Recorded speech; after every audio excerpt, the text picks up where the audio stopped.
Welcome to June. Welcome to camp season. Welcome to official visiting weekend season. This is the time of year that Jeremy Birmingham was made for. Bill Landis and me, Austin Ward, we're just along for the ride. Birm, what's cooking, man? What happened this weekend and what's coming this week? 10 official visitors in town, as we previewed on Friday's episode of the Daily, and nothing yet that people are going to get all hyped up for. There's no booms. I mean, the Ohio State football account did have an eyeball emoji tweet on Sunday afternoon, which is a new thing, I guess, for the program to do. I'm not entirely sure why now we need to start doing that. But it does draw some social media attention. But yeah, good weekend. Really moved the dial a lot with the in-state kids that were visiting. That's running back Bo Jackson and defensive ends / linebacker / edge Justin Hill. That was, I think, heading into the weekend where the Buckeyes really could make some ground up, especially with Justin Hill. And I think they've done that. He still doesn't plan on making any sort of announcement until July 3rd, his birthday. But I feel pretty good now about where Ohio State is versus where they were maybe a month ago. Bill, you know what Ohio State needs to do? They need to just pay that $10 or whatever for the blue check, and then they can just tweet eye emojis all day long and raise a ton of NIL money. They could, and unlimited eye emojis too. I think if you decide you want to pay for that, so they should do that. I want maybe like the admin had the winner in the Canadian Open or something, and they were just excited about that, and it has nothing to do with Ohio State getting a commit. Yeah, that seems like the least likely scenario involved there. All right, I think Byrne will cover a lot more of that. The recruiting developments and the official visits, we'll get into that in the week ahead. I'm sure there'll be some talking stuff, but with camp season starting, we tend to get a number of questions, Byrne, about why these matter and what actually happens and who can do things that resonate. So I know that all of us have some memories of certain camp performances, but if you just teed up a bare bones explanation of why something like Wednesday or Thursday will matter for the Buckeyes, what is it? It's Drayden Pavey, who's a 2025 defensive tackle from Cincinnati. He is a 6'3", 300-pound defensive tackle who has offers from a lot of really good schools, the Wisconsins of the world, the Pitts of the world. He's just been waiting for about a year now to figure out if he's good enough to earn an offer from Ohio State. And on Wednesday, he's going to get his opportunity to do that. On Wednesday, you're going to see a player like Jake Cook, who's from Westerville North High School, committed to Louisville. A player who has camped at Ohio State, and this will now be his fourth summer of doing it. And I think he's done it like 10 times. He is a player who the Buckeyes know a ton personally. They know a lot about him, but they haven't been able to really see him elevate his game. And this spring, he's won the MVP at the Under Armour camp. He's won the MVP at the Rivals camp. He is dominating everything he's done. And he's going to go out there and try and put himself in a position for Justin Fry and Ohio State to say, you don't need to be bringing in Henry Fanuku or Caden Strayhorn from around the country when you have a 4-star offensive guard that's 20 miles away from home that would literally, crawl through broken glass and fiery broken glass to play at Ohio State. Nolan Davenport from Massillon Washington High School, who, a year and a half ago was a 6'6", 225, 230-pound tight end, and now is a 6'6", 290-pound offensive tackle who has official visits to Penn State scheduled, and Wisconsin and Michigan State. A player who is waiting to see if Ohio State's going to offer him. And again, that's what makes these moments special. Now, there are 600, 700 kids at every one of these camps, but from the Ohio State coaches' eyeballs, there's like 7 or 8 guys, that we're watching all pretty close in the media. We're like, okay, we know that guy's going to be here today, so we're going to watch him close at pretty much every session. But there are so many reasons that kids around the state should be there and go out and participate, not just because Ohio State's coaches are there and it's a chance to meet Ryan Day and all that stuff, but like every MAC school is there and every player in the state who is looking for their first college opportunity. the best way to do that is to be in front of college coaches, believe it or not. Bill, do you feel like I think you have a more maybe discerning eye, definitely more than me. I guess it'd be a coin flip between you and Berm in terms of talent evaluation. But when you go out there, do you feel like you are getting a good feel for that? Certainly it matters a lot to the coaches, and we know that sometimes that's the determining factor for them to offer a player. But it's not football. They don't have pads on. Do you feel like that gives you much of a read on what these guys can become?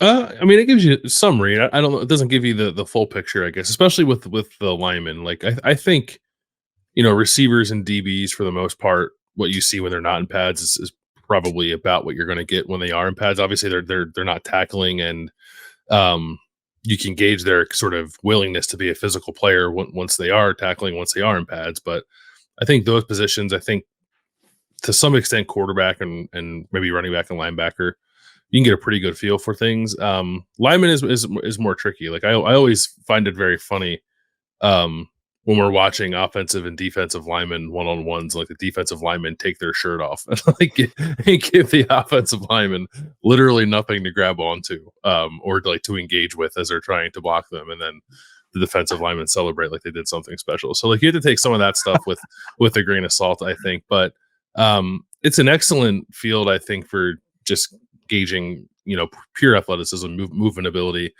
that kind of stuff. And it's sort of for a lot of guys, I think, especially like Midwestern offensive linemen, it's like the preamble to the senior year tape, right? You want to get the baseline athletic sort of idea of what these guys are, how they've changed physically over the last year or so, especially with a guy like Jake Cook, who I'm pretty excited to see camp this week. And then use that data to watch them when they start actually playing games in the fall, right? I think it's a little more of a drawn out process with guys like that. But to answer your question, more succinctly, I do think it's important. Like I don't think like guys are out there running around and coaches are making judgments like based off nothing. I do think they are gaining useful information.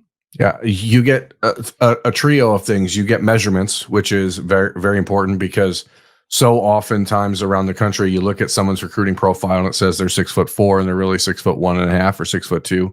So Ohio State gets a true measurement of who these kids are. But enough about Bronny James. Sorry. You get what Bill said, the opportunity to see people move, and it sounds silly and maybe it is because you'd figure that there's a much bigger picture to be trying to judge kids based on, but the way that someone moves is like the first real thing you can notice. Like you can tell who's an athlete of an Ohio State caliber and who's not very quickly by watching them just move. And then third, you get a chance to see competitiveness, and you get to know who's at the front of the line. You get eyeballs. You get to see who's actually listening with their eyes. You get to see a lot of that stuff. But then you just get to see who wants the reps, who's going to jump in there and make sure they keep getting the reps. And I mean, Austin, we joke about it all the time or talk about it all the time, but you can look back to camp 2 summers ago with Jermaine Matthews, and like this Jermaine Matthews went out there and made sure he got an Ohio State offer. And I mean, think about he would have played at Cincinnati probably if he didn't go out there that day in camp. So it's not for very long. Probably not, but that's where I think he was headed, and Ohio State, had to convince him to come camp one more time, and he did it, and then spent the entire day yelling at the coaches and telling them that they better offer him, and that's a unique circumstance because not every time when someone is proving their competitiveness are they doing it by cussing out the coaches, but like I'm all for that. I think it's great. Yeah, I think that stands as one of the more unforgettable camp performances that any of us have seen. I was thinking like, well, how can we explain it to people who haven't been to one, won't ever go to one, don't understand what the fuss is about for June, and it is getting in those competitive situations and watching him win rep after rep, and then letting people know about it, the people he was competing against and the coaching staff, because Ohio State had made it clear that that's how he was going to have to earn it. We know of. Even I know a handful of examples of seeing that in person, and they stick out in your mind because to me, it's Terry McLaurin, and Jermaine Matthews as 1A and 1B for having to go out there and prove it repeatedly. I like how Bill is already ready for camp season and setting up the excuses for the offensive linemen, because I know he's going to watch every individual rep, and he's just setting the table for them, because I'm sure there's someone that he's thinking about already right now that he watched do that and projected it forward, and they had to, I don't know, lose a rep because a defensive lineman was crying about holding. Yeah, they all lose reps. They don't count. Not in my book. I was trying to rack my brain for like memorable offensive line performances, and I just think like I've lost the ability to retain information beyond like 3 years. So my I came up with Ian Moore, like not so much because he had a really good camp showing last year, but it was more about like what he was the year before. Which is like he wasn't bad, and then like he puts in a ton of work, changes his body physically, shows up at Ohio State, and you're like, "Yep, that's what it looks like. That's exactly what it looks like." And then he performs as such when he's out there camping. So that's the kind of stuff that I tend to remember. That might be something that shows up the most with offensive linemen, but it happens at every position. Like it happened with Tavian St. Clair. Like the first time I saw Tavian St. Clair at Ohio State's camp, I was like, "That kid plays football," and then he showed up last year, and it's like, "Oh." Yes, that 6'5", 230-pound kid does in fact play football. So the development that these guys can have, even over the course of 1 year, and show up looking like a totally different player from 1 year to the next, is pretty fun to watch. Yeah, and that's what makes it interesting, though, is because a lot of these kids who are in Tavian St. Clair's position 2 years ago, right? If he's not from 40 minutes from Columbus, maybe he camps at Ohio State 2 years ago and then doesn't come back, and you don't get to see the growth. And so the cool thing about getting to experience this every summer is to see the kids that keep coming back. That's why when I saw Jake Cook at the Under Armour camp in late April, I'm like, my goodness, like something is totally different here. There are the performances that even go back to like Darren Lee or Denzel Ward. Like these are guys that went out there and dominated. I remember one of my favorite camp experiences, and even though he's not at Ohio State, he's at Oregon, is watching how Ohio State handled Mateo Uyunglele a couple years ago. Like we don't generally see the coaches recruiting at camps. You know what I mean? Like they are coaching and they are working hard to make these kids, get better and showing them, hey, this is what life is like if you're coached by me, which is a unique opportunity.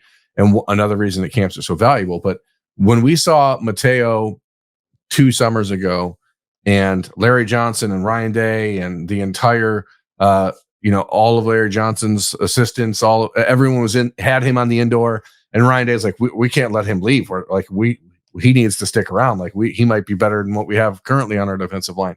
And seeing that sort of conversation between like the coaches and a family, like we don't generally get to see that. And so that's one of the things that I always look back on. Like that was a cool moment because we saw a high school junior totally blow away Larry Johnson with who he was. And, Mateo obviously didn't have a huge freshman year, but we'll see him this year in October. And I bet Larry will have comments for him when he sees him at midfield or after the game.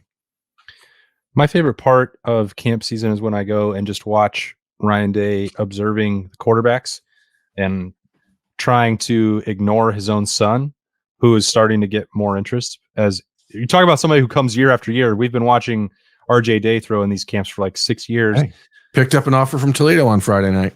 It's TOL. He's getting more and more attention as he gets older, and probably because he puts in a ton of work. He deserves credit for that, not just because he's the son of Ohio State's coach, but watching Ryan Day get involved with that, like that's his baby. That's the part he's still, even with Chip Kelly involved and on the road, he's the one who's primarily driving quarterback recruitment, and just the things that he picks up, the teaching points that he gives once he gets engaged is fascinating for me to watch.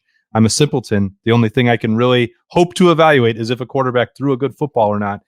And that's why one of the other most memorable things I can remember from one of these camps is, I don't remember if he was going into his 8th grade year or 9th grade year, Berm, but when Quinn Ewers came to Columbus and was throwing in the Woody, and I think you went out and you were like watching it behind the drills with Ryan Day, and he's like, this kid is the real deal.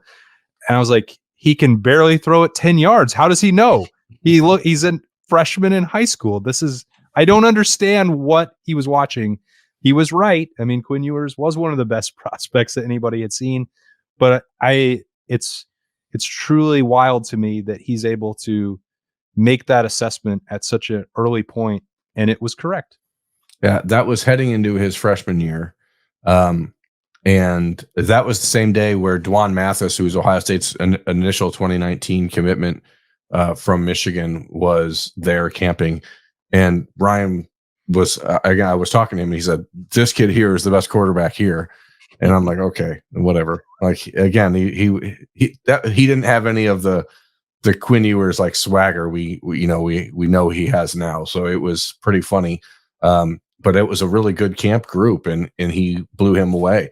The same thing happened 2 years ago when Chris Henry Jr. showed up for the first time, and Brian Hartline was like, "Who the hell is that guy?" And he was, just finished his 8th grade year, and like, "Okay, I'm offering." And I was like, "You're offering an 8th grader?" And he's like, "He's too good." I'm like, "Okay." Well, I mean, those are rare moments, but that's why those guys end up being 5 stars. Berm, has there been, like, you don't have to name names, I guess, if you don't want to put people's business out there like that, but along the lines of like the Terry McLaurins and the Jermaine Matthews of the world, have there been many instances of a player being in that position and then deciding like, no, I'm not going to come camp for you. I think I'm good enough. And then he doesn't show up to Ohio State, doesn't get the offer, and like maybe his career is drastically altered because of that. I mean, it's happened a few times. I mean, there's certainly been players in the state of Ohio in the last couple of years that I felt if they would have made a decision to come back to Ohio State, could have had a real shot to get an offer. Some guys just don't have the interest in doing that anymore. And it is part of the changing world of college football where, if you have 25 scholarship offers, you can begin to believe that you're good enough and that you don't need to go to camp at Ohio State. And they don't, but there is a real difference still. And it's hard for the average high school football player to grasp it, especially when you have 24 coaches from other schools that have offered you saying, "Hey, you're too good. You don't need to go there."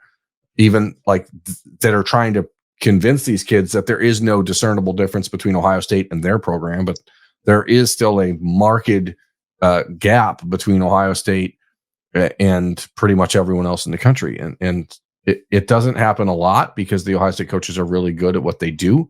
But it has happened. And unfortunately, most of the time when that does occur, that kids don't end up at Ohio State even though that's where they wanted to be. Berm, do you think there will be anything quite like the head-to-head position battle for a scholarship like Joe Royer and Luke Lachey had a few years ago? Are any of those going to be on tap? I think there's actually going to be one of those this week for the 2026 class at tight end. I mean, you don't want to look too far ahead, but Keenan Bailey has a really, really great group of tight ends coming this week. A couple big time in-state kids on Wednesday. And then out of state, there are a lot of kids in the class of 2026 coming on Thursday. And the interesting thing is that group on Thursday will be competing against Nate Roberts, Ohio State's 2025 commit, because he's going to be in town a day early before his official visit starts on Friday. So it'll be a really, it's rare to get excited about the tight ends at camp, but we are going to see probably the best tight end group we've ever seen at Ohio State on Thursday. So I'm excited for that. Bill, do you remember that day? It was so weird. Everyone's just waiting, someone's going to get an offer. Yeah, that is a little bit awkward sometimes. When you think someone's going to get an offer, or you they're going to, but maybe it's not going to happen that day, and you're kind of just lingering around the woody, waiting to see what happens. And then oftentimes, almost all the time, that happens behind closed doors, and you don't actually get to see it. But then those people come walking out of the offices eventually, and people are just kind of waiting there to ask them, "Hey, did the life-changing moment you were hoping would happen behind those doors happen, or are you sad right now?" So that's a little bit awkward sometimes. The weirdest part is that when it does happen, and then you have a conversation with those kids, and then the one who didn't get it is you hear people asking him, "Do you feel okay, or do you feel mad? Did you feel sad? How are you feeling? You gave it your all." It's kind of weird. But what else? Let that kid leave. I think that's probably the right approach. Yeah. If we can go back to the official visitors for this weekend, Sure. just to run down a couple more things. I don't want to leave it too dry because this week is weird for me with big graduation party prep and stuff like that. So I don't know exactly when talking stuff is going to come. So I think Ohio State and Vernell Brown, the wide receiver from Orlando, I still feel and have felt Ohio State is the team to beat there. I know that there is a lot of conversation about Florida where his father played and grandfather went to school. There's a lot of conversation about Florida, Florida State, and Miami. I still think it's Ohio State. This visit was really important because his mom got to see campus for the first time. This was his fourth visit to the school, and 3 in the last 8 months or last 8 weeks. Same with DeCorian Moore, 5-star wide receiver from Duncanville, Texas, #1 ranked receiver in the country.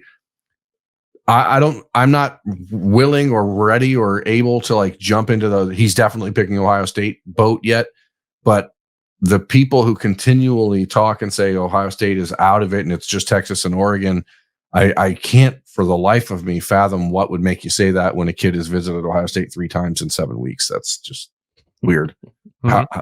That logically, that just makes no sense. Offensive lineman Henry Fanuku and Caden Strayhorn are both going to continue through their process here. Fanuku's I think he's got official visits to Georgia coming up. That's a big one. I'd watch the Bulldogs as the biggest competition. Strayhorn is a center. Ohio State is going to host Andrew Stargell from Georgia this coming weekend at center. And I think that they are probably trying to figure out which of those two guys makes the most sense. So I don't think you would see them really pushing in that spot anyway yet. And then linebacker wise, you had the Riley Pettijohn from Texas, who is the focus for James Laurinaitis right now this weekend, but he had TJ Alford there on his official visit helping recruit, and Justin Hill, and then Eli Lee came down to visit and just to spend the weekend in Columbus with those guys, even though his official visit's not for 2 more weeks. So very good weekend. I know people are expecting commitments when these things happen right away, but that's really just not the way it is anymore, especially when you have the first official visit weekend like this, because a lot of these guys are committed to the process of seeing 3 or 4 schools before they make any decision. But the Buckeyes have got kind of burned last year by a lot of kids saying I'm in and making silent commitments, which are stupid and don't mean anything in the big picture of recruiting. But there's very, very good steps happening. And by this time, 3 weeks from now, I think we will have a very clear picture of what the class of 2025 will really look like. But it was a really good start. Well, I hope you've got your rest, Berm, because camp and official visit season is fully underway already for Ohio State. June promises to be busy for the Buckeyes, and we will cover it the best we can. And Berm will do even better than me and Bill, because we're not the experts on that, even though Bill certainly could. I think I'm not trying to speak for you, Bill. I'm more of I'm an enthusiast. Berm is the expert. That's right. Yeah. We'll talk about that and so much more as the week goes on. We'll be at the camps, and we'll be at Roosters later on today, Monday. Looking forward to the live show with the guys and getting back to work there. So for Bill and Berm, thanks for joining us. This is the Podcast Daily. It's been Monday, and we'll talk to you later.